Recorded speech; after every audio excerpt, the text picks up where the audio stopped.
Welcome to the Amphibian Press podcast. I'm Sara and with me today is Alexander C. Eberhart, a young adult author. So thank you for joining me today.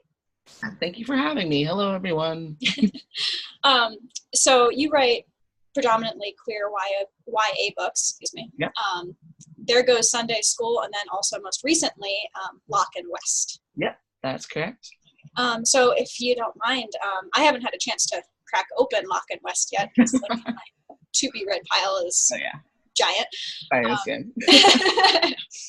Always competing with deadlines, right? Just give me a little rundown about the book and your inspiration for it. Yeah, so Locke and West is the story of two high school boys, Lachlan and Wesley, but they go by Locke and West. And it's a dual perspective, just kind of a slice of life out of their junior year of high school. They're kind of both equal but opposite messes, essentially, both dealing with kind of a messy part of their lives. West has more of an internal mess of a life, while Locke has more of a family situation mess. And it's really just about how they deal with that and how they grow closer together as friends and then as more than friends as it progresses. So it's really good. It's really, if you're into teen angst and lots of drama, it's a really fun book. So yeah, but it's I love both those things. It's great. It deals with a couple of heavier subjects than my first book did. But I think in a way that is, in the end, uplifting. So hopefully that's what people will take away from it. Now, a lot of, young adult queer books tend to be like coming out stories. Is this a coming out story as well, or is that sort of a sort of? Not so really. The first one, my first book, There Goes Sunday School, was far more of a coming out story. And this one, I wanted to at least kind of split that up a little bit. So you have one character, West, that is out and proud, and then you have another character, Locke, who's really just from his personality, he hasn't really explored that side of himself yet. So it's not so much that he's closeted as it is. He hasn't had time to really process through that. So you could say it kind of is with that, but it's not really the main focus of the story. I like that, because I think a lot of books sometimes just go whole hog on the story, which is so important, in so many ways. But it's also like there's all those processes inside yourself when you're trying to figure out, like, well, wait, what actually am I before I tell people? I have to know. Yep. So, yep. Absolutely. Awesome. So what was your inspiration for both of these stories? Yeah. So the first book I wrote, There Goes Sunday School. The first book I published wasn't the first book I wrote, but the first book, There Goes Sunday School, was really just spun off of this one idea I had just sitting at my kitchen table one day. I just finished up a project and was looking at what I was going to do next. And I thought to myself, okay, what would happen if you fell in love with the pastor's son? And growing up in a church, and I grew up in Georgia. I live in Georgia, just outside of Atlanta. That to me, just like that whole thought process, I was like, that would be so crazy. Like, so I started thinking to myself, okay, what does that look like? And how can I spin that into a story that's not only entertaining, but I feel like that people will be able to identify with. And so that was kind of the basis for There Goes Sunday School. And it kind of grew from there. It went in a lot of different directions at first, but I was finally able to kind of narrow in.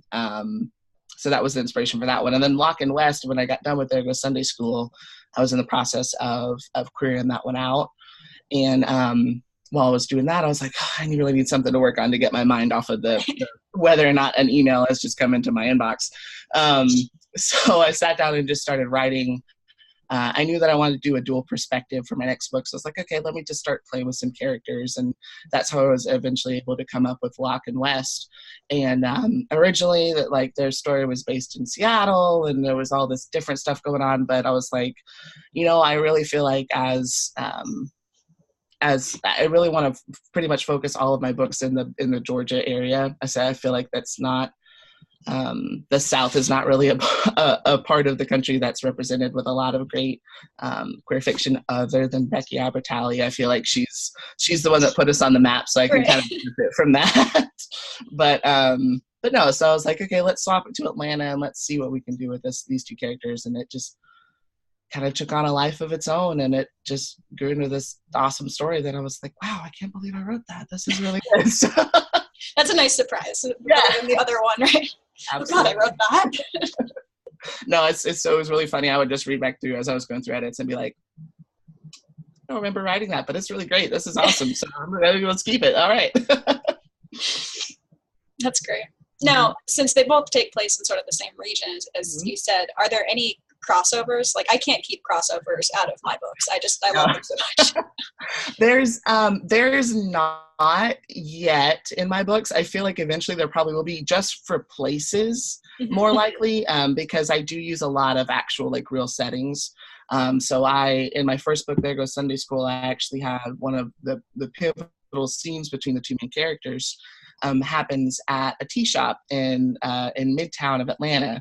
And it's really the East Atlanta Village, but there's this tea shop called Dr. Bombay's Underwater Tea Party. And I'm like, this is such a ridiculous place. I've been to it several times in my teenage years. And I'm like, this is such a ridiculous place. Like, it has to be, like, I have to share this. I have to bring other people into this.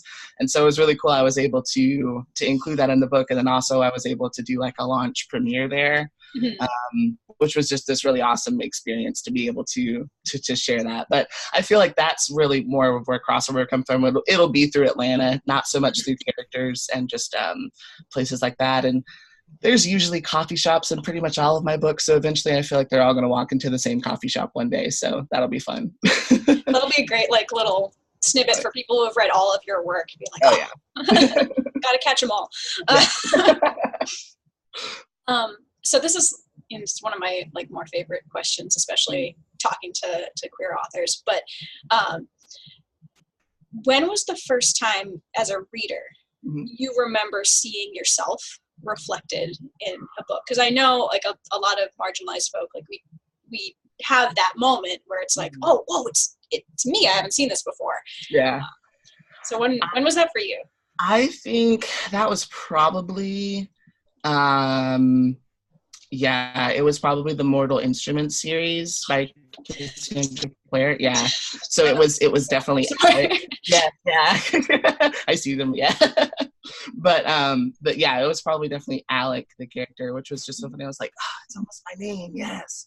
No, that was probably the first time I was like, oh shit, like okay, but yeah, I think that was the first one, and then after that, shortly after that, another book that super just kind of hit home was it was one of the not the Percy Jackson, the Olympians was the first series, but Rick Riordan then went into the Heroes of Olympus series. Oh yeah.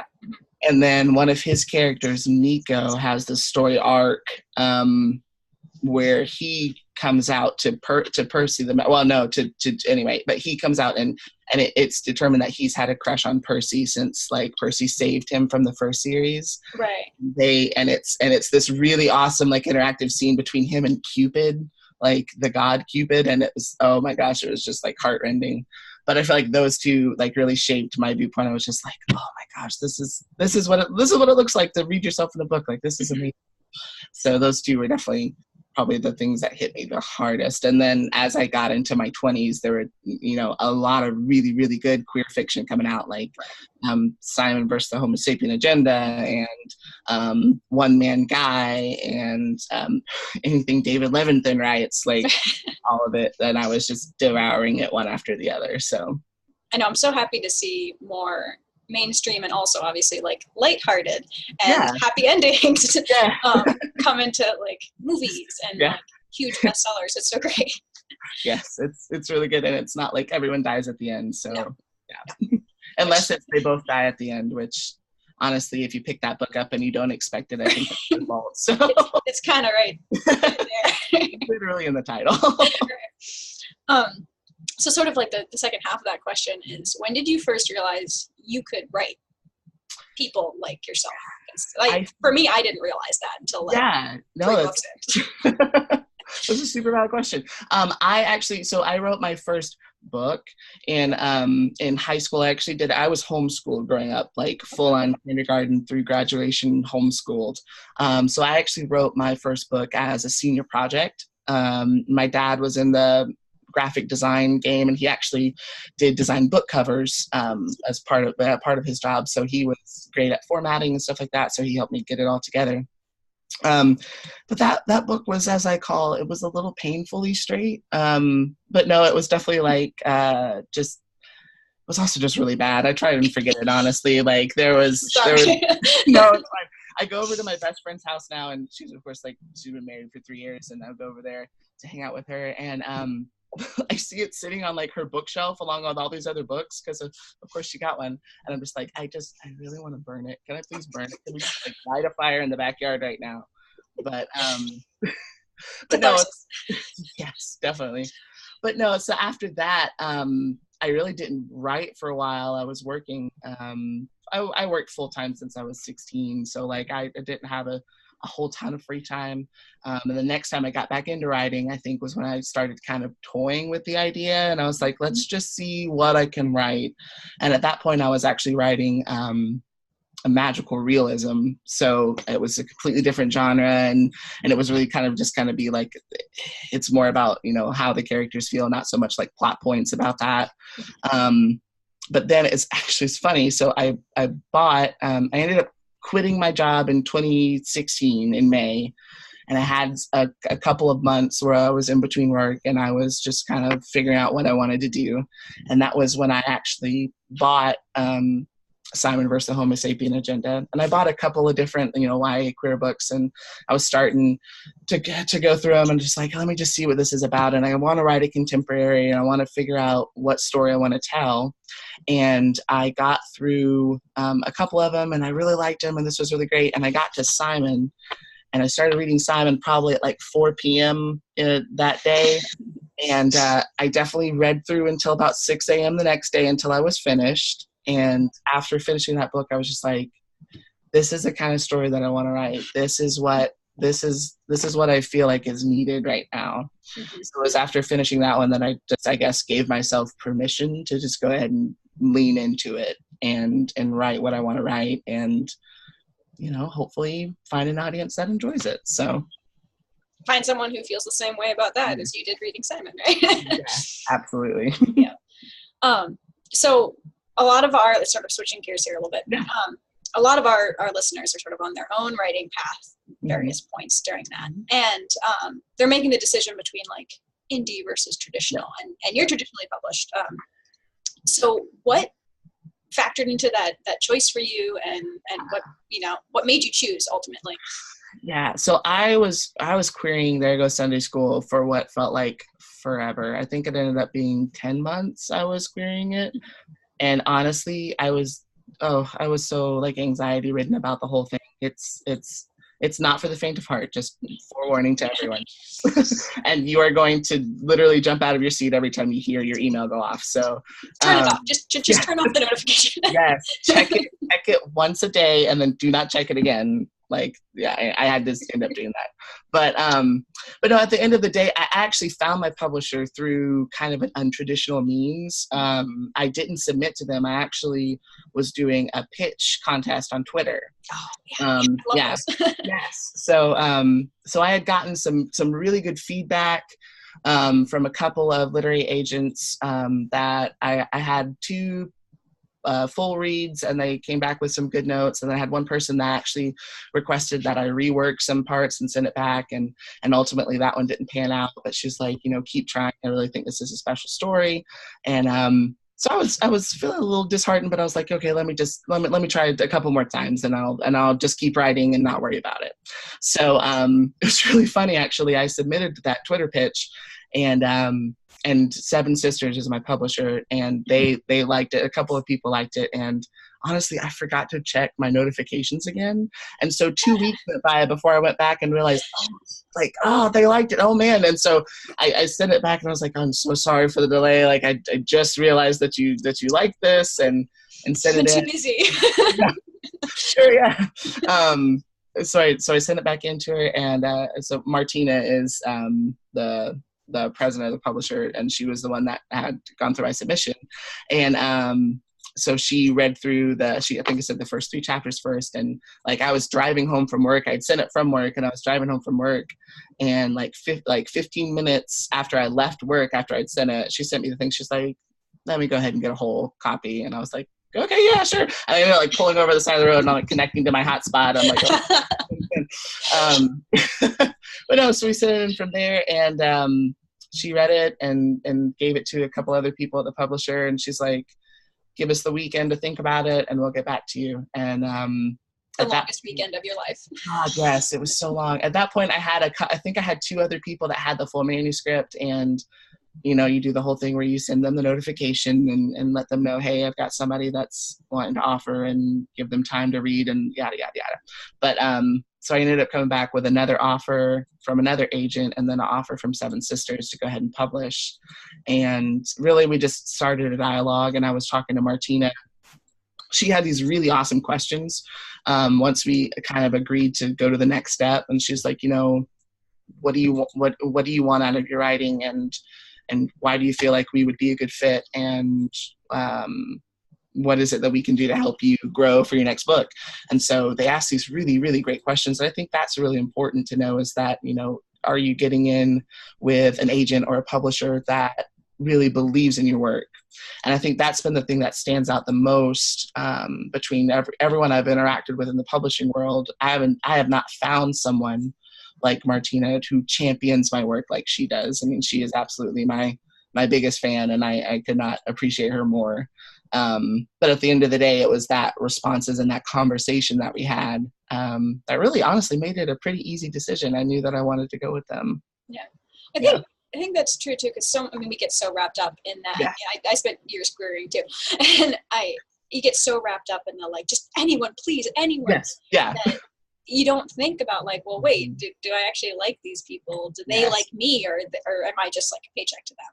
Yeah. And, you know, which obviously is part of it, but you know, they really need to be passionate, and so easy to just like jump on that first phone call. Yeah. It's funny. She, the one thing she said that completely just like, that bowled me over, she's like, I completely understand. She's like, I know we're a small press. We're not, you know, the big houses. She says, but if you decide to sign with us, she says, I will do everything in my power to get your hands in the books of people that need it. Mm-hmm. And I was like, done. Like, take it. It's fine. Let's do it. That's great. And yeah, it's been a great experience ever since. So that's awesome. Mm-hmm. So that's the happy story. What was your biggest challenge as an author so far? Obviously, there'll be more. That 10 months of querying was that was not my proudest moment as a person.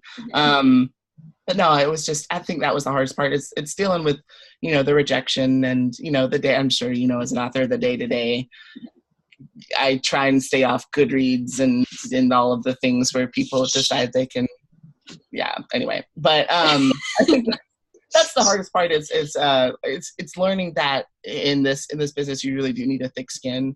And it's almost like, you don't really want a separation because everything is so personal as an author. You bleed and breathe your books.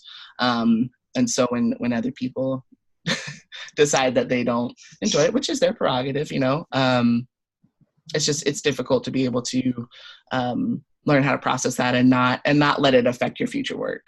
So I think that's been the hardest lesson I've learned so far. I'm still kind of learning it. But it's, and will be for the rest of the year. Absolutely. But I'm worlds away from where I was a year ago, and I feel like a year from now I'll be even better. So, but yeah, I think that's been the hardest part, and I did get my editor fired, so that was that was kind of difficult as well. So, was that like this is like gossipy now? was that an ultimately like a good thing, I hope? Yes. I mean, ultimately, yes. I think what it was is that we published the first version. This is my copy editor. So Martina actually does my structural edits herself. And then we have a copy editor that worked with the publisher. And there was just some stuff that slipped through that was not good. And so we went back to revise it, and there was a disagreement that led to her getting fired. And I was like, I didn't mean to get my publisher fired. I promise. Like, I'm sorry. But yeah, that was definitely, that was a scary moment because I was like, ooh, my bad. I didn't. Sorry, guys. Causing too many waves. yeah, I was just like, I thought it was a good person to work with. My bad. Sorry. Okay, we're good. Well, that's so hard to find an editor who fits. Like, even like, not that a lot of editing is subjective, but you know, some of it is. Enough of it is that it's like. I recently had an editing falling out as well. So. Oh no, yeah. And I feel like I would not literally, I would not want that job because I feel like I would be so stressed out as an editor. Like I would be combing through, I get so tied up in all the little details. It would take me a year to edit anything because I'd just be going scroll through one line by line and read it 18 times over. And yeah, it would not be a good thing. So I commend editors. I could never do your job. And most of them out there are also writers themselves. So I don't know how they find the time, but yeah, I just didn't work out with this one. when I do the line edits for our company, it's like, I know what it's like being on the other end of that. And so I'm always trying to temper things like, well, this is great, but like, maybe this instead. There was a thread on that on Twitter recently. Like, maybe. All this equivocating. So which of your characters, because you've got several, which ones do you feel the most like connected to as like, because I mean, obviously we all have pieces of ourselves in our characters. That's like the thing. But like, which one is you?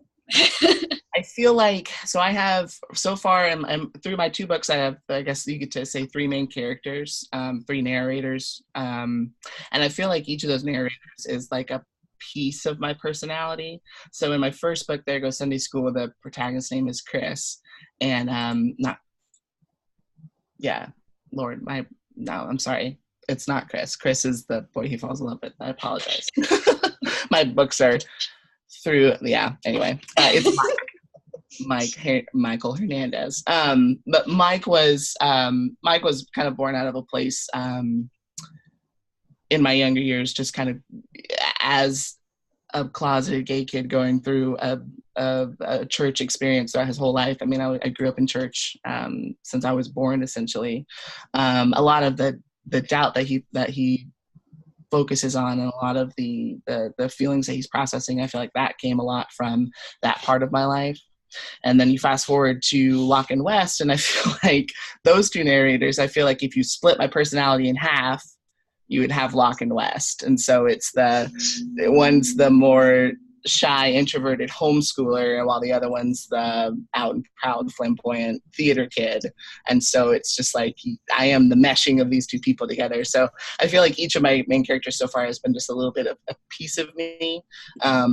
But I feel like Locke and West in particular, it is like you just split me in half down the middle, and that is if you want to know how my brain works, you can read Locke and West, and you'll have a pretty good insight. I love that.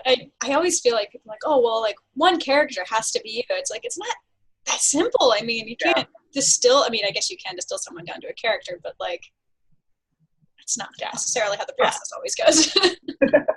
Yeah, and you have 80,000 words to get, like, you can't explain a person in like 100% honesty in 80,000 words. Like, people are so much more intricate than that, but you can give people a glimpse in those pages as to who a person is. So it's hard. That's why biography is always this big, right? Yeah, absolutely. And that's like, this is a year of my life, and it's like, oh my god. Yeah. So what's next for you? What do you like? What works in progress do you have? I am being rather ambitious this year. We're going to try and release a total of 4 books this year. So Locke and West was the first one. That one released in January. The next one that is currently in the editing process, right now it's titled Letting Go. That's probably going to be changed through the editing process. That one is based in a town in the North Georgia mountains. So that one is about the main character's name is Tommy, and he lives in a small town. It's kind of, it's a fictitious town, but I based it on like a tourist town up in the Georgia mountains, where a lot of people visit during the summertime and then during like Christmas and winter time. So it's kind of like a tourist town. And so it's going to be an enemies to lovers story about him and one of the kids that comes to town for the summer. And they both end up working in the same coffee shop together, and kind of the drama that ensues from that. So that one's coming next. Hopefully that one will release either in March or April. And then I've just started working on a book for the summer. That will be a road trip adventure. So that'll be fun, driving from Atlanta to San Francisco. So definitely come back for that one. There'll be a lot of scary truck stop bathrooms and creepy radio stations they think are run by aliens. So there's no other kind of truck stop bathroom. Exactly. Yes, absolutely. I will say, however, there was one truck stop bathroom I stopped at in Texas that was beautiful, and it was like your own private room for each place. And I was like, if all bathrooms could be like this would be amazing. But anyway, yeah, they're not stopping in that one. And then in October, hopefully we'll release the fourth one, and that one's going to be it's going to be another contemporary about a kid that runs a podcast in high school. So yeah, so that will be interesting. That one's just kind of in concept right now, but yeah, wish me luck as I try and get all of those out in a year. So. I always bite off more than I can chew with the publishing schedules too. It's like, who do I think I am? Yes, so hopefully if everything goes according to plan, we'll see that'll make a total of 5 books that I'll have out by the end of this year. So that's awesome. Yes. All that, and we're in the middle of moving right now, so there's a lot going on. Moving is stressful even when you have nothing to do, so that's nice distraction maybe. Oh yeah. Procrastination. So your books are available in paperback, and I know Locke and West, is it exclusive to Amazon currently, digitally? It is, right. Well, yes. So digitally right now, both of them are exclusive to Amazon. That may change in the future, but for right now, it is. And then, of course, you can order paperbacks through Amazon as well. Yeah, I think that's the only place you can get them right now. So, yeah. And where can people find you online, like social media, etc.? You can come internet stalk me. You can find me on. Don't actually stalk. You can creep. How about that? That's a less offensive word. Yeah, you can find me on Facebook. Just search Alexander C. Eberhart on Facebook, and I will pop up. I got an author page there. You can follow me on Twitter at @AlexUnfiltered, and then you can find me on Instagram at I think it's Alexander C. Eberhart on that as well. But if you find one, you'll find all 3 because I have them all linked. And then if you want to see my pretty website, you can go to alexanderceberhart.com, and then that has links to all of my social as well. You can sign up for my newsletter. Usually send out one a month, and it will.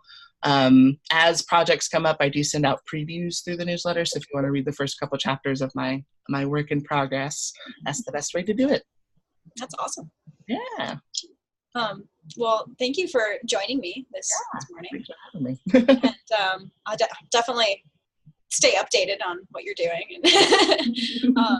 And for our listeners, look for a review of Locke and West coming up on the amphibianpressbooks.com site, because once I'm done with what I'm reading now, I'll be diving into that. Yay. So yeah, stay tuned for that. And this has been the Amphibian Press Podcast and Star Wars. Thank you.